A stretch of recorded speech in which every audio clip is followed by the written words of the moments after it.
If you want to save time doing your literature review search, these are some of the things that you're going to want to know about. This video is going to be talking about how to use truncation symbols and wildcards, part of the language that you use in academic databases or syntax in order to get where you're going quicker and more efficiently.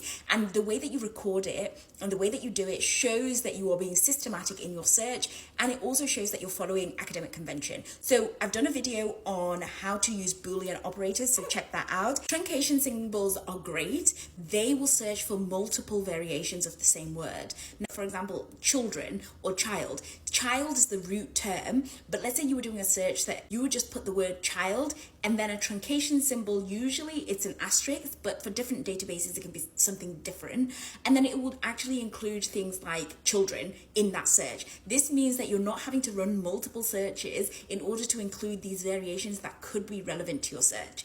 Now let's move on to wildcards. Well, let's use the example that we've been using throughout this series, which is if you wanted to do a review on how being chronically online affects women's shopping habits online. We're dealing with women because you can have women and woman, and it will replace one character in order for all of them to be included. So for example, if you did a search and it was online shopping woman, you could replace the E with a question mark so that it includes anything that has woman and women. Now, as you get more and more into your search, you're going to get all sorts of weird and wonderful things, and you might want to limit it so much to make sure that it's getting relevant. So if your results are too broad and you keep getting things about online and women, but it's nothing to do with online shopping, you might put online shopping in quotation marks to make sure that everything that you search for has that particular phrase there.